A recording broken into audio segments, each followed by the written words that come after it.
LegalizeFreedom.com. Why are we here?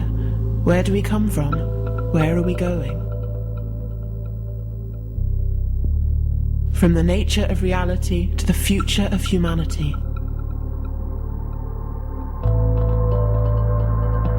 Beyond politics, poverty and war. LegalizeFreedom.com.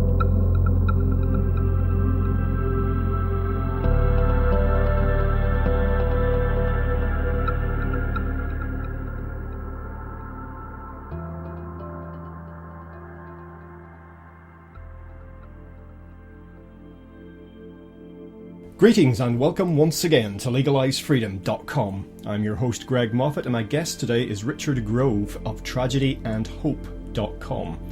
Our discussion centres on compulsory public education and specifically the work of author and former New York Schoolteacher of the Year John Taylor Gatto and the 2012 film The Ultimate History Lesson. John Taylor Gatto is the author of Weapons of Mass Instruction, which focuses on mechanisms of traditional education which cripple imagination, discourage critical thinking, and create a false view of learning as a byproduct of rote-memorisation drills. His earlier book, Dumbing Us Down, introduced the now famous expression of the title into the common vernacular. This book adds another chilling metaphor to the brief against conventional schooling. Gatto demonstrates that the harm school inflicts is rational and deliberate. The real function of pedagogy, he argues, is to render the common population manageable. To that end, young people must be conditioned to rely upon experts, to remain divided from natural alliances, and to accept disconnections from their own lived experiences. They must at all costs be discouraged from developing self-reliance and independence. Escaping this trap requires a strategy Gatto calls open source learning, which imposes no artificial divisions between learning and life. Through this alternative approach, our children can avoid being indoctrinated. Only then can they achieve self-knowledge, good judgement, and courage. Hello and welcome, Richard Grove, and thank you very much for joining us today on LegalizeFreedom.com. I'm pleased to be here, Greg. I'm a fan of LegalizeFreedom.com, and I'm a fan of legalizing freedom in general. Good man. Now, today we're going to talk about the compulsory state education system, and there a version of which exists in virtually every country in the world. And we're going to talk about this in conjunction with the work of John Taylor Gatto, who was a former New York City school teacher, award-winning school teacher, and author of various books, including Dumbing Us Down, The Hidden Curriculum of Compulsory Schooling, and also the more recent Weapons of Mass Instruction. Now, you and your colleagues over at TragedyAndHope.com, you worked with John Taylor Gatto on a documentary entitled The Ultimate History Lesson, which was a 5+ hour journey examining the history, root causes, and consequences of public schooling. And before we dive into John Taylor Gatto's work and its implications, perhaps you should just tell us all what you guys do over at TragedyAndHope.com and how you discovered John Taylor Gatto and how you came to work on the documentary. Well, in my search for truth amidst reality, you come across a lot of different things on the internet, a lot of different ideas, and you're not sure how to weigh out these ideas. And I think that was one indication to me, seeing so many people struggle with discerning that which exists from that which does not exist, truth from illusion, if you will. And seeing so many people struggle, I thought, wow, there's a problem with the education system in this country. And then I learned enough to know that I too was a victim of the public education system, and we're taught in a compulsory school manner to quote unquote know things without ever having asked the questions, the substantial questions, and finding the relevant answers. Instead, we're presented with what our belief system says these are facts. But when you look into how these facts are amalgamated in these textbooks, and the fact that the teachers a lot of times don't know the story for themselves, so they don't know the difference between the fact and fiction, and thus a lot of fiction gets taken through the 15,000 hours of public schooling as fact. And it was not my first encounter with John Taylor Gatto. I had heard a lot about him. I had checked out some of his videos. I had gotten one of his books. I read through the Underground History of American Education, I think back in maybe 2006. it would take me a couple more years of study before I could really start to identify the relevance and the gravamen. I mean, the things that are described in that book they're so far beyond our belief system that it took me a while to grasp these ideas. But once I had done my own survey outside of those books and came back to those books by John Taylor Gatto, like Dumbing Us Down, it was as clear as day. In fact, here's a guy who was 20 or 30 years ahead of his time. And what he was discovering should have never been there to discover. So what we're looking at is the history of 20th century compulsory education. When we look into that history, it shows you the foundations that were created by the robber barons and all these other corporate entities like the Ford Foundation, Rockefeller Foundation, Carnegie Endowment for International Peace. These are all the big foundations that helped to shape and did not just help to shape. They mandated the policy which became known as compulsory schooling all the way up through today. It's being changed such that I don't want to call it brainwashing or mind control, but what are those things? They are the changes in the beliefs, attitudes, emotions, reactions of the student population, which then grows into the voting adult population. They're being filled with a bunch of nonsense. And so in discovering, my own faults and my own blind spots, I started to really get the brilliance of John Taylor Gatto's work. And it was probably a 1.5 year process of I wrote letters a couple times. He was out of the country, this sort of thing. And then a friend of mine, Jan Irvin of the Gnostic Media podcast, had interviewed John. And so I didn't want to just do a podcast interview. So I approached him one last time last June of 2011. Maybe it was the end of May. And he called me on the phone and said, yeah, he'd like to fly out here and do the video interview that I offered. Because what I noticed was on the internet, all the videos on YouTube seem to be poor video quality, especially poor audio quality, and it's hard to hear him clearly. And so I wanted to put something together that memorializes his body of work because it's so important not only to people now, but to people in the future. And what he describes it as is his birthright. So what we ended up doing was a 5-hour interview over 2 days, which comes out to 4 DVDs or 1 Blu-ray.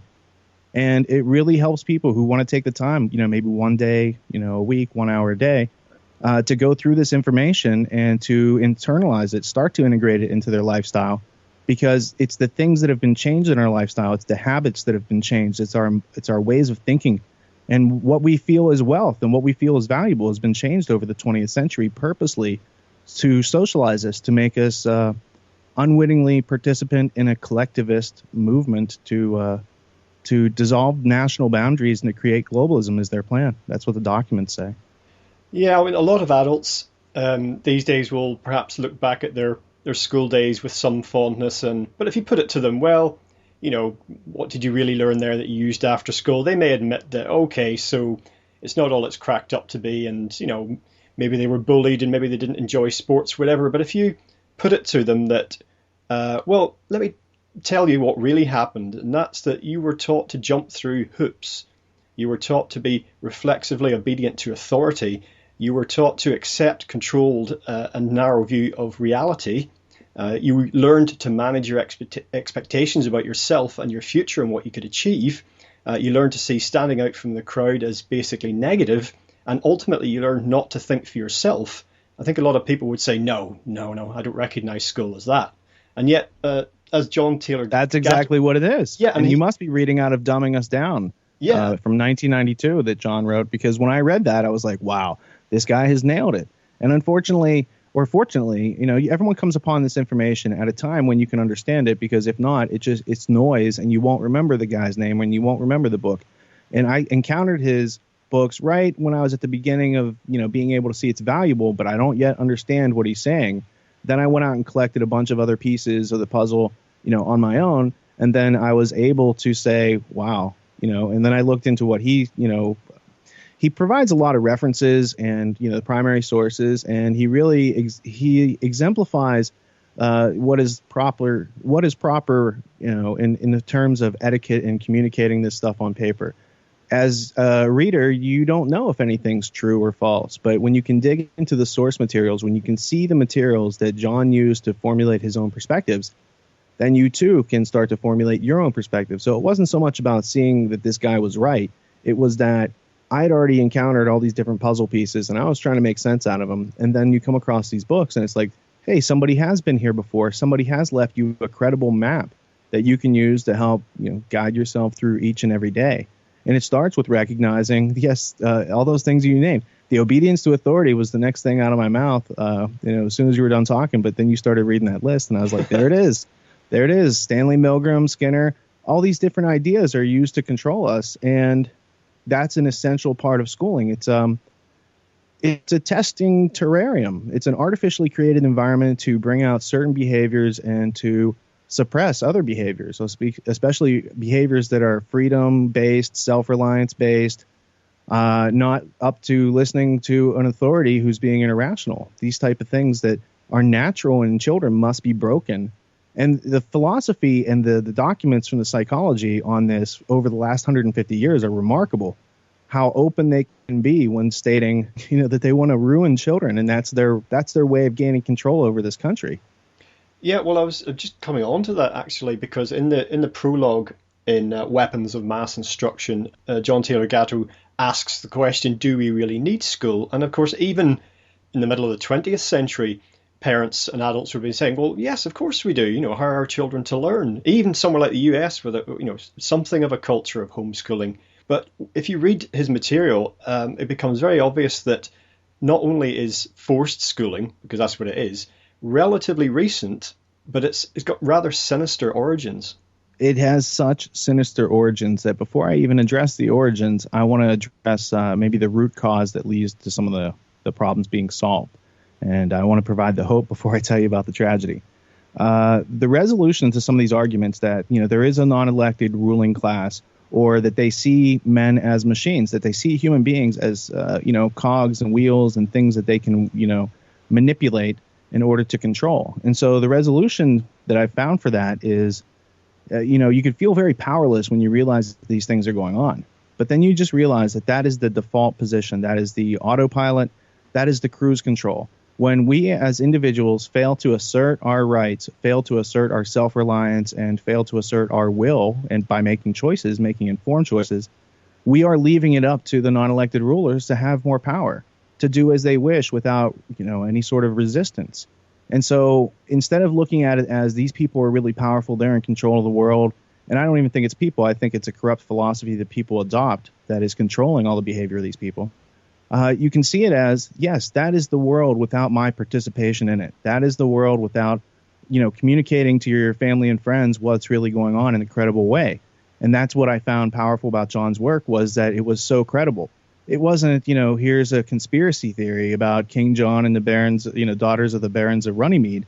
He used that as his own. In fact, he uses that term for his coming to an awareness of these things that they don't teach us in public school. And he doubted that such a group could have a continuity over 500 years. And that, when you look at it as a human being and an individual, you might live, upwards of 80, 90 years if you're lucky. But these other groups that are multi-generational, that are organized beyond the comprehension of someone living one lifetime, things like the Vatican, that has a library that goes back who knows how long. And the fact that it's not open to everyday people, it's those places where they withhold useful information, or they occult certain information, they hide it from the public. That is how the knowledge gap turns into the power gap, which turns into the wealth gap, that turns into all the problems that we experience. So before I get into the nasty history of compulsory schooling, I just wanted to put it out there that there are solutions, and it is learning. Learning is the answer. What's the question? And we should all start thinking like that, because the more we engage our minds in the everyday living of our lives, the more of our life, that, when you look at it in hindsight, that's going to be full of our own choices and not us outsourcing our thinking to people who can barely manage their own lives. In fact, they can't, because they have to live in a predatory, plundering manner off of people who produce and are hardworking. Well, we are told basically that we are essentially powerless, and that we can't change things, and that reality is the way it is through the means of some forces that are beyond our control. But we're told this by people who themselves are acting boldly to change the world and to shape it after their designs, including the bulk of the rest of society. They say, no, you can't do anything outside your control. We'll take care of it. But by their own action, they're negating what they're saying. Well, and this is the story of schooling that goes back, 200 years, or you can go back 2,000 years and look at the caste system, look at how schooling evolved from Greek society up through Roman society into British society and into American society. Now, the one group of people that I left out purposely are this group of people now known as Germans, but back in the 1800s, for most of the 1800s, they were known as the Prussians. And the Prussians basically had a militaristic society. And this militaristic society is based on mercenary soldiers. It's based on might makes right. It's based on a bunch of irrational ideas that are enforced by, taking advantage of people using force, fraud, coercion, and worse, even death, if you don't listen to these authorities. So when they come up against Napoleon's army at the Battle of Jena in 1804, I think it was 1804, they are defeated by this amateur army of upstarts from France with all these crazy ideas of revolution and overthrowing the status quo. And so Prussia as a country had to set about figuring out how to overcome people's, their urge for self-preservation. Why soldiers just wouldn't stand in the middle of a battlefield and get shot at? Why were they running and trying to protect their houses? They should be sacrificing themselves for the state. And so a bunch of Prussian philosophers and military experts got together and they figured out how to harness the mind of human beings and how to kind of delete the things that make us human so that they could dumb us down into these automatons, these, basically robots that would carry out their commands because they're kind of too cowardly to do these things themselves. So they need to use other people. And so Prussia adopted these methods. And this is, basically the origins of what we know today as psychology and psychiatry. But they were very successful, and they had a very astute observation of how things worked, made fantastic engineering feats that nowhere else in the world had thought of, and that everyone found useful. So they grew very powerful. And so they unified into Germany, and around the same time in the late 1800s, some guys from America go over, and they don't even see the Prussian system in action. They kind of just see the results. And so they're like, we want these results for ourselves. And they began in Boston to bring these ideas back into this country and to seed various schools that would be compulsory, meaning you don't have a choice, and that people's taxpayer dollars, whether they wanted to or not, would start contributing to these public institutions. And all these ideas of corporations and states, they're just a right and left hand on the same body of non-elected rulers who are there by default because not enough people are examining themselves and demonstrating intellectual self-defense to make a difference and to change it off default. You need more than one person to change things off default or autopilot in this game. So what we're talking about is the importation of a mass mind control system in the form of the Prussian education system that started on the East Coast but eventually made its way through America. It was adopted by Japan and China and all these different countries around the world use the same system that we've all been brought up with through the 20th century. So that's, some of the highlights, and then we can get into the 20th century and the foundations and the different corporations in a few minutes. Well, perhaps it might be, it'll take us a few moments to do, but we might be able to cover a lot of ground in one fell swoop if we were to run through one of the sections in John Taylor Gatto's Weapons of Mass Instruction. It's where he speaks about Alexander Inglis and his 1918 book, The Principles of Secondary Education. And that breaks down what Gatto says are the actual purposes of modern schooling into 6 main functions.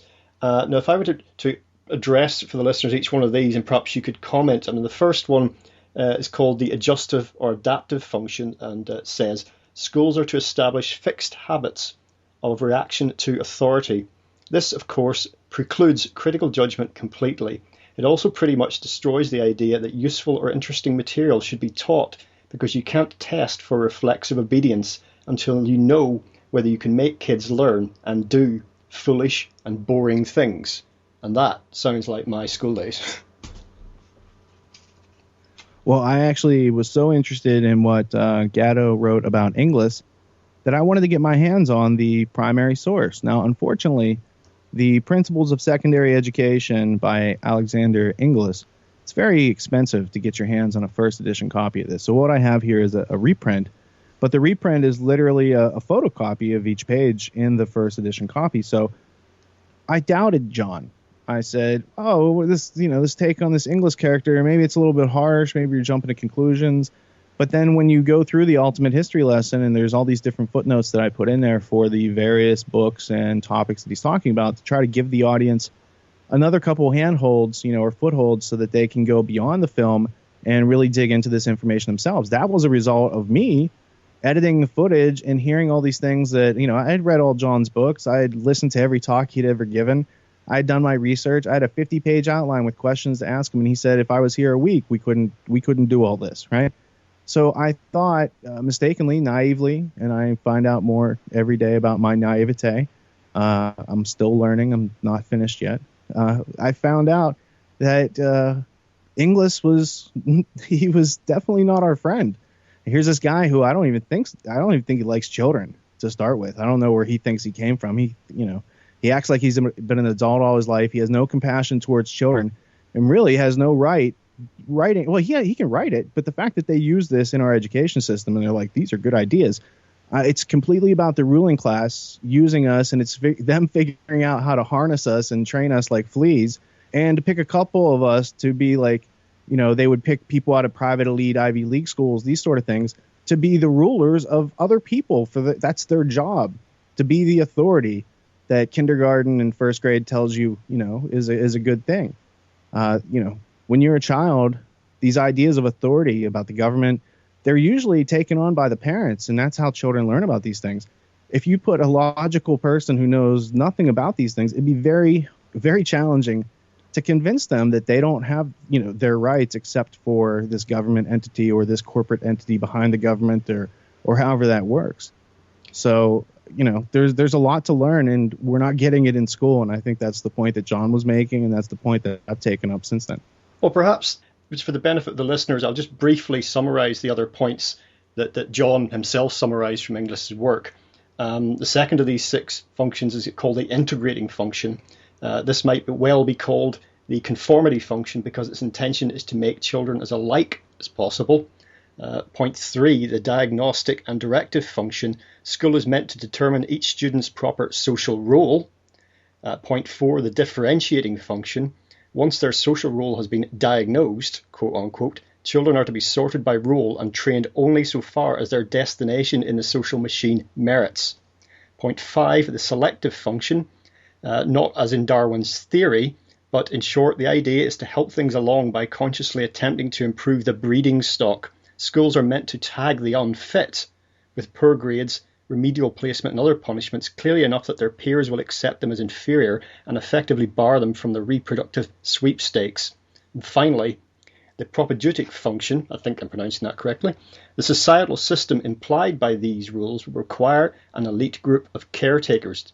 To this end, a small fraction of the kids will quietly be taught how to manage this continuing project, how to watch over and control a population deliberately dumbed down and declawed in order that government might proceed unchallenged and corporations might never want for obedient labour. And that final class of people, that's the teachers.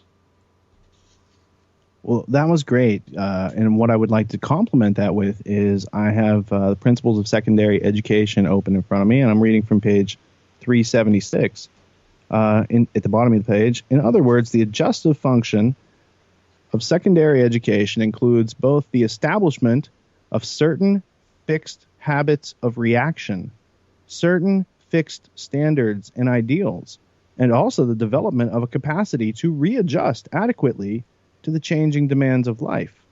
Under the integrating function, it says, it was there pointed out that one of the more imperative demands made by society on secondary school is provision for the development of that amount of like-mindedness, unity in thought, habit, ideals, standards, requisite for social cohesion and social solidarity.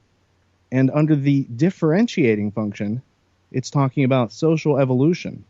So I'd like to introduce this idea that my friend Kevin Cole has noticed through all of this empire study that we're doing. It's this idea of organic unity, and it's pushed forward as part of, let's say, the British Empire, for lack of a better term, is a good historical reference of this. And it's where they're trying to make everything the same, to make it, it's like, to use, for lack of a better phrasing, it's like aliens coming to the planet and trying to adapt the planet to their needs and they're 1% and we're 99%. Now that's not literal. That's a metaphor. I don't want to be confused with David Icke. I'm just saying it's about someone else coming into our environment and adapting it to their needs when they have no right to do that. We as individuals have our rights because we're breathing and because our heart's beating, not because some government is existing or some piece of paper. And in context of the forced education system, then I suppose the concept is that education is bad for the proletariat, for the working class, or however you like to put it, but it's better to intervene and give them some limited guidance than to risk leaving them to their own devices. Well, they definitely can't leave us to our own devices. I mean, that's how America started out, was some colonists who said, hey, you know what? It would be a lot better if we just were left to our own devices here on this side of the Atlantic. And for a couple years, maybe it was even in the image that they had fought a revolution over. But soon thereafter, we were taken over by international bankers that have kind of gone around and they've loaned a lot of debt to countries that can't afford to pay it back, and that's how they're able to control a global economy is what they're trying to create. And they are able to control these nations' economies individually, but they would like to just make it easier on themselves according to their own documents and plans, and to change our environment, change our attitudes and beliefs, and take away freedom and take away self-reliance, take away, doing what you think needs to be done, and sacrifice your individual self to the state. The state will tell you what to do, when to do it, when to eat, when to sleep. And it's a lot easier than thinking to yourself if you just outsource these modes of thinking. So the elite ruling class has always educated their slaves to some degree. Here in America, in the South, pre-Civil War, it was basically illegal to teach a slave to read, because once you taught a slave to read, the masters knew that was a passport out of the plantation, because that opens up communication with other slaves, and that starts like a leak. So they were trying to keep knowledge away in different levels and different grades throughout society. And so it's really a small group of schools around the world that teach the kings. There's a school in Switzerland, for instance, called Les Rosés, and it's known as the School of Kings. And if you look it up, you'll see that there's a lot of people who run countries have gone through that school. Nicholas Negroponte, brother of John Negroponte, I believe, is a graduate of Les Rosés. So these influential minds do colonize and congregate in these different learning institutions, but they're not usually learning institutions open to, let's say, 99% of the population on this planet. And I think that's part of the problem, is that they know that information being kept away from people, that allows them to create deception and illusions, divide and conquer, and that learning is the key to get out of that. Now, let's just say you found yourself at some kind of, inadvertently, you snuck in the back door of the fire escape at some elite function and found yourself talking to an elite globalist who very much wants the populace to be dumbed down and controlled. That's part of his agenda. You get talking to him and he says, oh, come on, man. We got all these billions of people. We got resource problems, population problems. We can't have everyone being on a level playing field, all doing their own little thing and fulfilling their potential, whatever that means. We've got to keep a lid on this thing, What would you say in response to that? Maybe not to him then and there, but in general, the idea that something has to be done to, steer the planet in a particular direction, that's an imperative that has to be addressed. Well, casting aside the possibility that you could be talking to a psychopath or a sociopath, and logic and reason have no bearing on their actions, you could ask them, if they're not one of those people, what do you love about this life? What do you get out of it? What do you, obviously you do these things because you get something out of it. There's some reason behind it, unless you're a psychopath.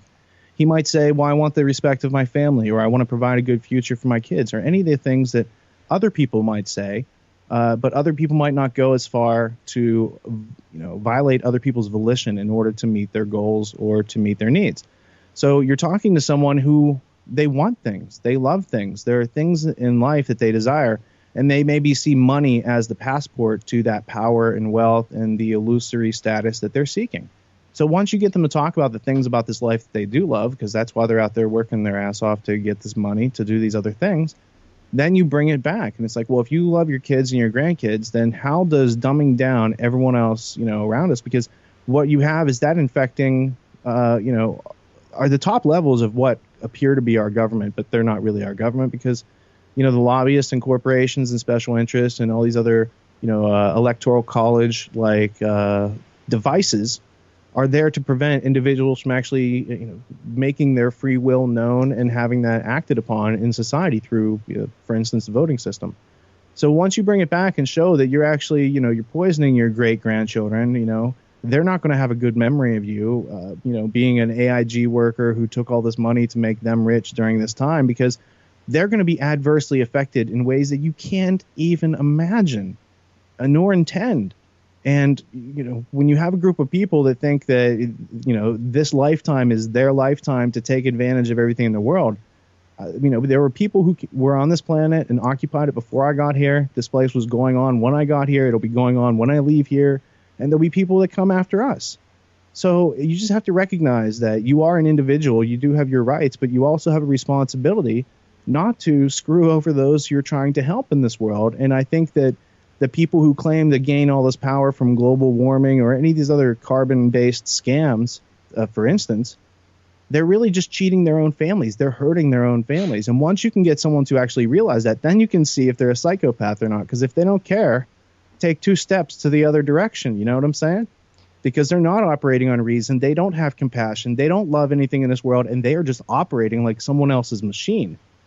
That's dangerous. But that's how you recognize the machines from the human beings, so to speak. That's metaphorical again. I'm not saying that there's cyborgs out there yet. But they are cloning, they're cloning all over the planet. There's places that don't have regulations, so take it all into account. What you're describing basically is empathy. And you're right to bring in the term psychopath because, we know, I think it's something like 5% of the population can be classed as psychopathic, and that percentage increases when you get into the realms of, quote unquote, the elites. I know that's a bit of a nebulous term, but I think we both know what we mean by that, and I think probably most people listening do. And I agree with you completely on the points you've made. And I despise listening to people who are doing everything they can do to dumb down the general populace, you and me included in that, and to then criticize them for being slovenly or dumbed down or apathetic or whatever. I'd like to see everybody given the maximum chance they can. Some people will do better than others. But as you rightly point out, we're all in this together. And I think I'd love to see a world where everyone had the chance to fulfill, their ultimate potential and how different that might look. And you might find that the need to corral people and control people and fight over resources and do a lot of these things that are being done in our name would suddenly go away. People, first off, fear is used against us. It's a survival reflex. It's there to help us long term through evolution. But in 20th century, 21st century, it's been played against us. So first off, everyone has fear about having their needs met. I don't have any fear about having my needs met as long as I'm around other human beings. I fear being around people who outsource their thinking, who act irrationally, who act emotionally without observing what's going on. That's dangerous. Those people aren't using their minds. They have outsourced it, and they're waiting for orders.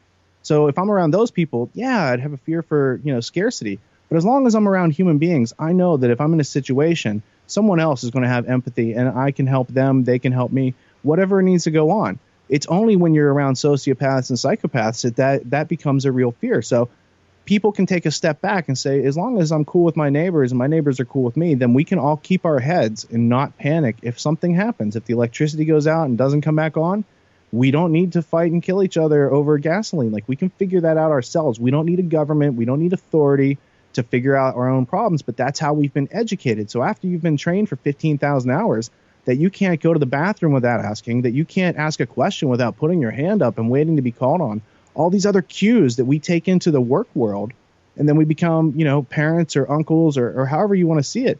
You're an adult, but you have a case of extended adolescence that until you do that work to undo the conditioning that public schooling puts on individuals and as people as a group around the world, until you do that work for yourself, you at least have to have the awareness that you're operating at a far lower level than you could be operating as a mature, responsible, self-reliant adult who not only knows how to take care of themselves with compassion, but can take care of other people with compassion when the time comes. And if that time comes, you have to be able to act as a human being and not react like an automaton who has been programmed to have your habits and your thoughts and your reactions and everything else pre-programmed by the school system. And that's what Inglis was saying back in 1918. Yes, well, if people are perhaps struggling to imagine how society would function without this institutionalized schooling, they don't have to go back very far into history. And if you look at the early days of the United States, and the best of the things that happened during that period, children became a functional part of society as soon as they were able to. I mean, certainly as kids, they would have done tasks around the home and what have you. And as they got stronger and got into teenage years, they'd be able to do more adult jobs. And they were an important part of the family, and they couldn't afford to have members of the family off somewhere for however many hours a day doing nothing productive. The children would learn from the adults, academic subjects and practical things as well. And I very much liked John Taylor Gatto's section on how he thinks that adolescence is basically a bogus, denomination, that it's been created as a sort of a modern artifice. And but also interesting that when forced schooling did begin to be introduced into the US, initially it was voluntary, and it was not at all popular. Well, it's a case of boiling the frog, right? So America has a amazingly short sense of history. We think of, when Americans think of history, they think back to the beginning of this country, over 200 years ago. So let's take that example. George Washington, Thomas Jefferson, these guys could read. Did they go to compulsory public schooling? Or were they just taught how to recognize letters, how to form words, how to form sentences? They're like, oh, I get speaking, I can get reading. Reading only takes, let's say, 100 to 200 hours to learn. Once you know how to read, and you know how to use a library, and you know how to ask questions and find relevant answers, that's it. You've opened life's entire door. You can learn how to do anything you want as far as mechanics-wise. I'm not saying you can actually be president if you get straight A's, because that's a myth.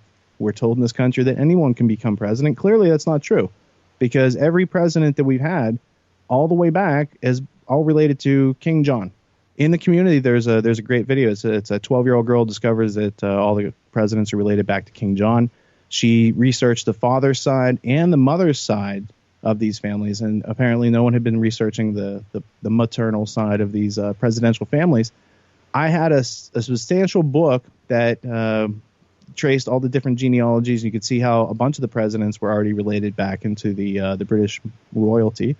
It's fascinating how so many people can be related back to the guy who did the battle at Runnymede with the barons, right? So you've got this confrontation that goes on almost, like 1,000 years ago, and it's still affecting government in this supposedly free country today. I think that's just fascinating.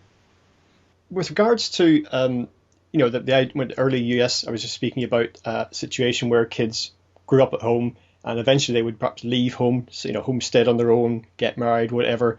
There's something of a tradition of homeschooling left in the US, as I referred to earlier. But today, a lot of parents, even if they're dissatisfied with institutionalized schooling, don't believe that they have the competence to educate their own children, even though that's because they've been through public schooling. Yeah, so exactly. Let's look at it this way.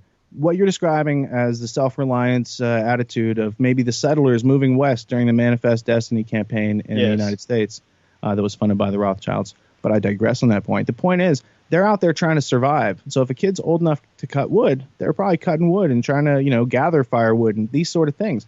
And so it's not just about learning to read, because I'm fond of saying that literacy is a form of slavery until critical thinking is practiced by the individual. And if you learn how to read and you don't learn how to think for yourself, you just became someone else's tool. Whoever's writing whatever, you became their tool. So you have to think critically about what you read. It's not that important moving west and trying to, colonize America, because it was more about survival outside. Today, we have parents who weren't from moving west. They might have been moving around in some different corporate jobs. They've been through a public education system. They think that it takes 15,000 hours plus 4 years of college plus a couple more years in grad school to get a job in life. They've forgotten that in order to create a job, you need sales and you need a product. That's the missing link between, where jobs are in America and why there aren't being, jobs being created, because we've forgotten the formula of how to create a job. If you're not going to be self-reliant and you want to work for somebody else, if you know how to create jobs, that's a very powerful thing. But our politicians, they don't do anything with this formula. They don't say, they're like, well, we'll give tax cuts and you do these other things that are superficial, and they don't really have any They don't have any purposeful causality behind them that produces the results we're looking for. So we've lost that self-reliance mentality that it might be left in our grandparents' generation. But how many kids today talk to their grandparents about these things, and how many grandparents are actually up for talking about these things? So there's a big knowledge gap that's being filled in with fear. And that fear is that you can't educate your own children, that you don't know enough to educate your own children. But the truth is, what they need to learn in life can be taught at home in far less hours than public schooling could ever deliver or will ever deliver, because the purpose of public schooling is for you to go out to work, be separated from your children, have your children accept all these other strangers at the public school as their authority, and they spend more waking hours at the public school than they do with their parents, who are too tired when they come home from work to do anything constructive with their children. And so that's the mentality from which they're thinking. They're thinking from the point of scarcity. They're thinking from the point of not having thought the whole thing out. But if you go through and analyze what actually needs to be done, you'll see that it's a far better use of your time, and it's a far more compassionate experience for your child to be able to be taught by relatives or loved ones the essential goals and the things that you need in life to stay alive. That's a priceless thing that the schools aren't going to teach us. So it's all about reprioritizing your habitual time as a parent. What are you doing with your time that you don't have time to do these important things for your child? To review the contents of the vaccination before you breach their immune system and overload it with 60 shots in a very short amount of time, right? How do we have time to watch Dancing with the Stars and watch people, turn left for 500 miles or watch some football game that we're not playing in and not have the time to research to help our families? I think I was reasonably resistant to programming at school, but I remember countless times speaking to my grandfather about something that happened at school or something I was told at school, and he said, just ignore it. Or he'd get down the encyclopedia and say, this is the way it is. Just ignore it, he would say. It's not just what they say isn't always true. And then thinking back, it says, well, why was I there? Because I remember once, I don't know if you guys have this, I'm sure you've got a similar concept. I was put in detention once, and this basically meant I'd done something naughty, had to stay behind school for an hour. And in our school, detention took place in the library. So you're locked in the library for an hour. Well, I didn't want to leave. I thought, well, can I come in here tomorrow at 8 before school starts? And can I stay till 6, 3 hours after school finishes? Because this is And they're great. like, it's not a punishment. It's not working on him. And we do have detention here in the United States, and I don't recall ever having detention. But I do recall discussing a lot of things with my babysitters, who were my dad's great aunt, my grandparents on both sides. So I was always around adults. I wasn't doing a lot of childhood things beyond the age of doing childhood things. When I had schoolwork and homework, they would point me toward the World Book or the encyclopedia. And from a young age, I was familiar with those books, and I could look up different snakes and spiders and things that I was interested in even before I went to school. I'd asked my dad to write down the alphabet because I wanted to learn how to read before I went to school. So by the time I went to kindergarten and they're teaching people the ABCs, I already knew how to read and write. So for the first couple of years of school, I was highly unchallenged because all I wanted to do was go home and do more advanced things and read more advanced books than they would let me. Like I used to they would have these things where it was called Reading is Fundamental, and they would give away all these different books. Well, being in kindergarten or first grade, I wanted the books, they were Star Wars books. They were a 6th grade or 7th grade reading level, and they're like, well, you can't have these books because you're only in kindergarten or first grade. And I'd be like, well, pick up the book. Let me read the book. I'll tell you, if I can read this book, then I get to have this book, right?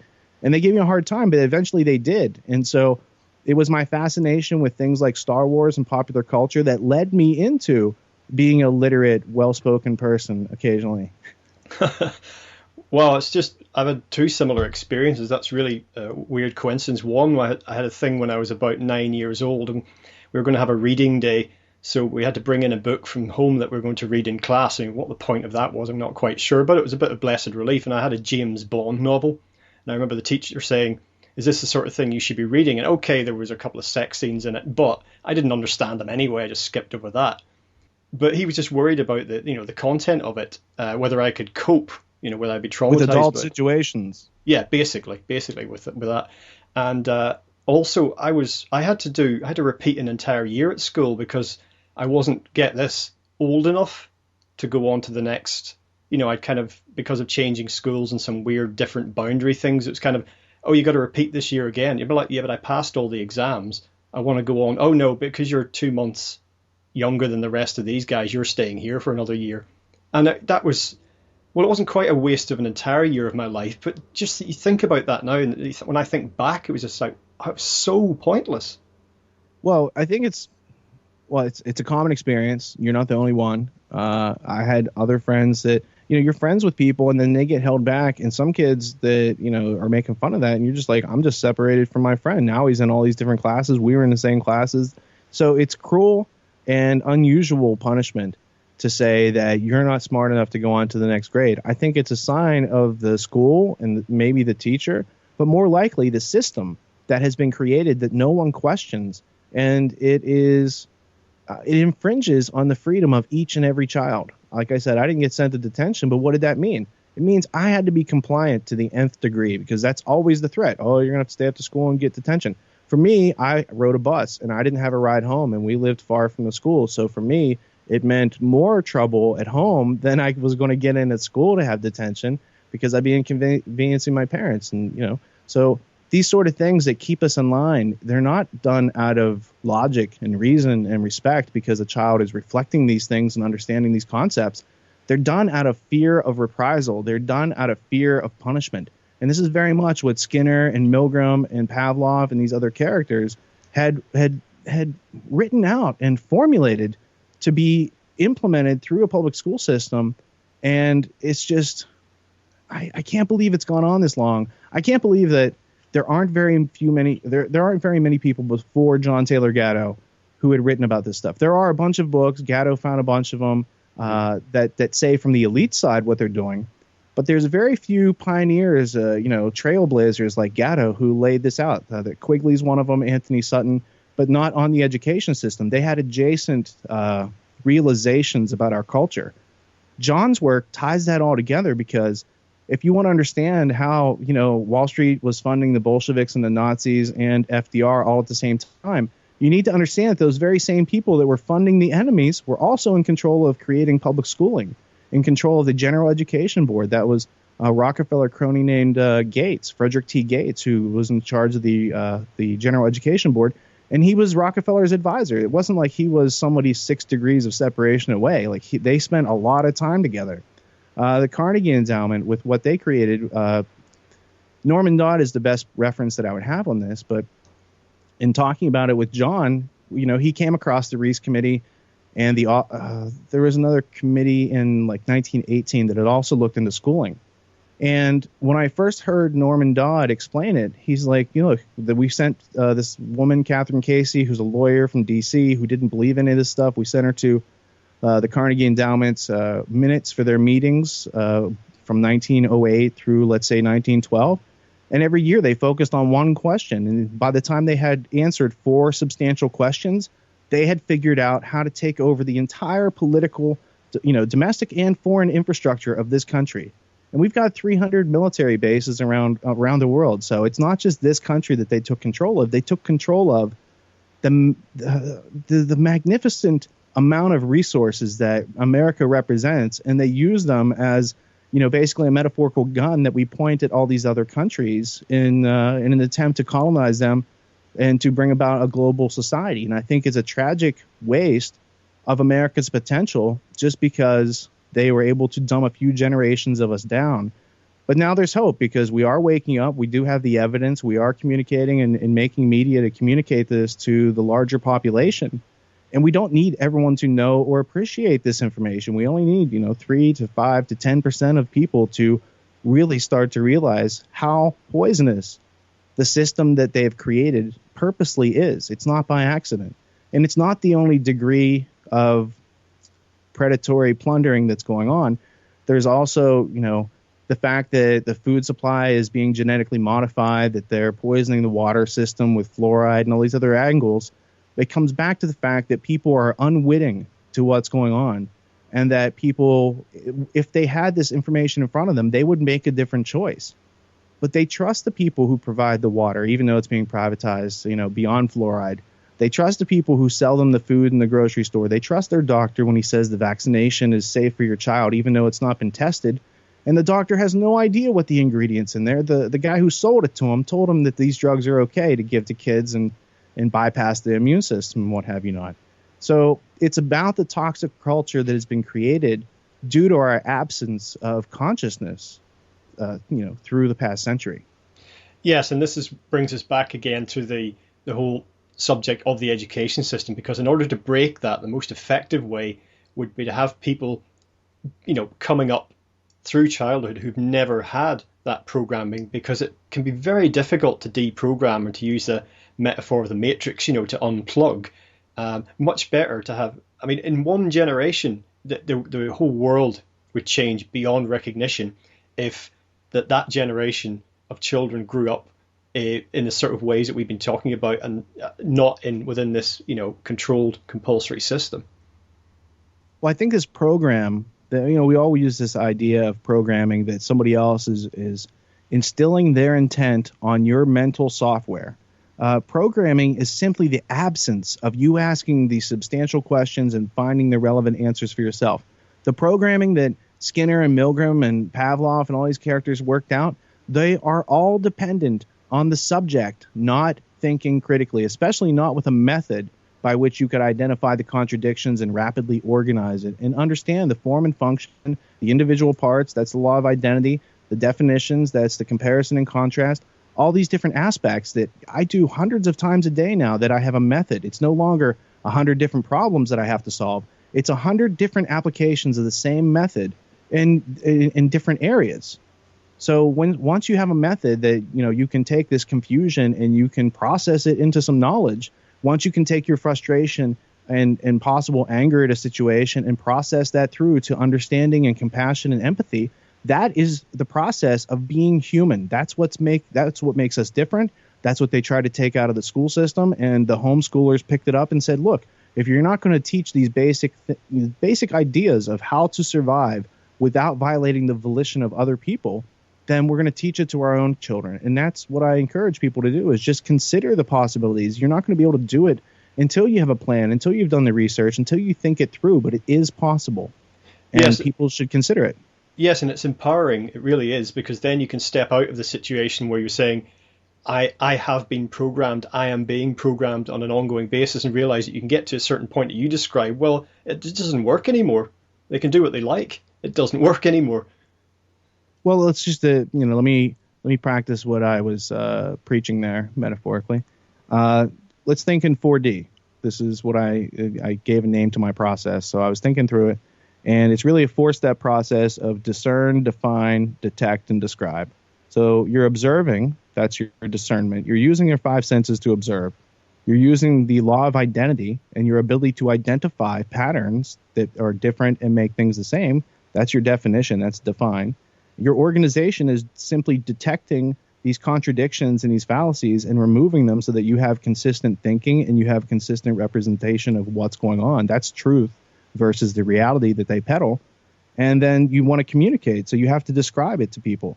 And this means describing it in such a way that they can take it as valid information and not have to say, well, it's a good story, but I'm not sure if I believe them. And that's what holds society up. It's all the doubt that we don't know how to resolve.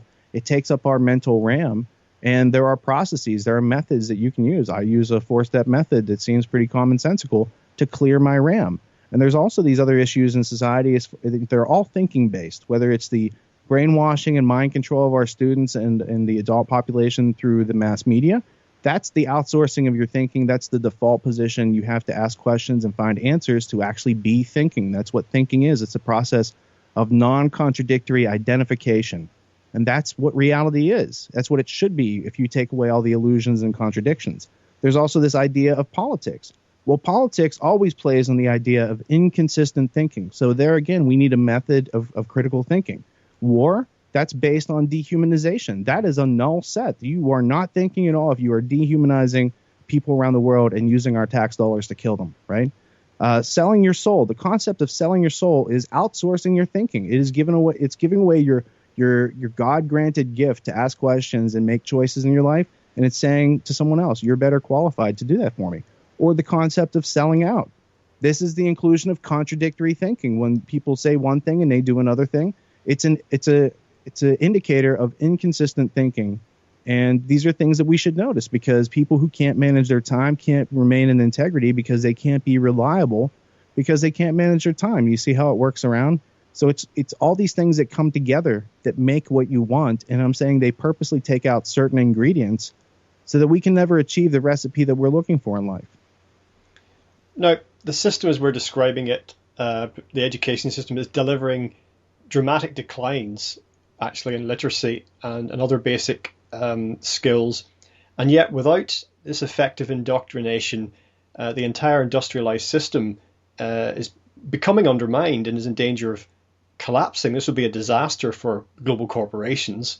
But it's interesting when we consider what's happening with the global economy at this moment. So how do you think these two things are interplaying at the minute? The sort of the organic breakdown of the educational system, which seems to be happening, and how that nexus is in with what's happening globally, in politics as well, but particularly with the financial system, which underpins everything. Well, when I look at the international corporate system, I mean, I see that all the way back to the British East India Company and its employing of Thomas Malthus and all these other ideas that percolate up today as overpopulation. So I don't ever think that the corporate aspect is going to go completely away, because the corporations are now global. They will continue to exist and flourish and feed off of other parts of the world. But I really think, from reading the game plan, Americans were given freedom, whether by revolution or by secret plan of King George. We were groomed and bred to think we're free, and then they slowly took away all of our freedom, but we still think we're free. And so in America, we have no word to describe when a slave doesn't know that they're a slave. We just call ourselves Americans. And so as long as we fail to ask the questions and find substantial answers, we're going to see a decline in our corporate presence in the jobs in America, because we forgot how to make jobs. We forgot that equation. And we're going to continue to see more socialization, more government ownership over private corporations, and more dependence on the government. That's what they want. They want dependent servants. They don't want people to be prepared for, electricity outages, or prepared to help their neighbors in a time of danger or disaster. They don't want anything that resembles self-reliance or the way that America used to be, because they've redefined freedom as the loss of your security. So the more security we lose, whether it's physical ability to be self-sustaining and earn your own living, or the ability to make your own decisions in life. They want all of that outsourced. They don't want you to decide what you're feeding your child. They're going to have the school give them some good GMO food with internal laxative so that they can pass it through their body, because it's not food. But they don't trust parents to make their own lunches in certain parts of the country. And I think it's ludicrous that that it's by law that someone else takes your kids, that those people have no interest in the children, provably by the primary sources of the people who created our schooling system. It is very much a panopticon, a 360-degree set of mirrors, metaphorically, used to peer into each of these students, break them of their individuality, condition them to be under the control of authority, reactionary control of authority, without thinking. And, it's one of the cruelest and most inhumane things that you can do to anybody, let alone children. And I think it says a lot about the people that we're up against, that they systematically go after our children and other people's children for generation after generation, using science, using eugenics, or molecular biology, they call it today, to shape people into something that they had no choice and have no inclination to be shaped into. And yet that's the system. And when the system, Pink Floyd had it right. That's a meat grinder. Children go in one side and they come out the other, all ground up and homogenized into people who think the same and react the same and dress the same and do the same, because that's how corporations can sell these products. And it's through the chasing of money and superficial, pageantry in the American culture that they're able to control us. They keep people broke. They keep you in debt. They keep us dumb and unwitting to what's going on. And I'm just saying, we don't have to give the pricks the satisfaction of remaining that way. Just because they want it that way doesn't mean we have to give it to them. And that if I can, put a couple letters together into a word and form a sentence and then read sentences, that's communication. I have all the tools I need, and I can go forward, and I can look at what's been found before I got here. I can find some things on my own, and hopefully I leave a much clearer map for generations ahead of me. Because what I inherited here through public schooling is a purposely inaccurate map that purposely lead you into pitfalls where they profit from your pain. And I don't know why more people haven't realized this, talked about it, wrote books about it, made movies about it. But now that we're hearing on the scene, it seems like the thing to do. So to be free is to think for yourself, is to be free, and round it goes. And just in conclusion, John Taylor Gatto was encouraged that the concept of mass schooling was becoming exhausted, and encouraged that the internet was going to do a great deal, and this is obviously where you come in, with what he called open source learning. Are you encouraged in the work that you've been doing at tragedyandhope.com that things are beginning to move in the right direction? I don't know that I would have been encouraged back when I first read that idea, but at that time I didn't really know how to leverage the internet in my own best interest. I had an inconsistent way of asking questions, and the answers I found may or may not have been substantial. I didn't have a consistent method to flesh out whether or not they were. And so the internet has a tremendous potential, and they've put it there right in front of us. And they hope that we don't know the proper questions to ask the Google or the Start page, or, I don't try to hide from all their information collection, because they pretty much have a good profile on everybody, and they could pretty much predict everyone's behavior between Facebook and Google and these other things. So I'm looking for the information. I found that Start page, while a great idea, doesn't deliver the same results that you need. A lot of the results that you need are in the Google search. So it's about knowing how to sift through those results, how to inquire deeper and go several layers in. So if you're digging into something and you keep finding more and more and more information, it's probably not a hoax. But most of the superficial illusions that they have out there can be cracked within one or two layers of searching. And so everything that you want in life is basically only a couple searches away, repeated, because freedom does come from learning. Freedom does come from thinking, but only if you think consistently, only if you remove the contradictions, only if you fail to follow into the belief of fallacies, because that's how people use words to lie to us and trick us and deceive us. And they find benefit through plundering our production, but that only happens when you're not smart enough to say, oh, well, this is a scam, or this is incorrect information. There's a lot of people who read a journalist who calls him or herself Saoirse Fall. But if you actually do some searching, you'll see it's a guy named David Booth. So it's not a Russian woman who puts these incredible things out on the internet. They're superficial memes that are put out there just to track how many people will pass something on without looking into the who, what, where, when, why, and how of anything, and asking those questions and getting a general amount of familiarity. So the internet very much has this potential, and what we try to do to catalyze that potential is to provide adults with the tools and examples they need. I'm learning this stuff for myself, so I just try to leave a trail of breadcrumbs so that other people don't have to randomly go through the trial and error that I've had to experience. And the tools are credible, and people find a lot of value. There's several people in the past year, after seeing the Ultimate History lesson, who have started their own businesses. They had a good idea, but didn't have the method or didn't understand the landscape well enough. And this is very encouraging, because that's how you create jobs. You take an idea you have, you make a plan, you get a little funding for that plan, and you keep moving forward. I mean, there are points in every project where you're going to feel like you want to quit and you shouldn't be doing that or whatever. Yeah, that's just your gut check. And so it's time to think about what you're doing, why you're doing it. Is it a good use of your time? Is this the change that you want to see in the world? And if so, I encourage you to keep taking a couple more steps, and it'll get easier, because that's how progress is made. You have to make it over that hump in the middle of every project or any situation that you're trying to do something that you haven't done 100 times already.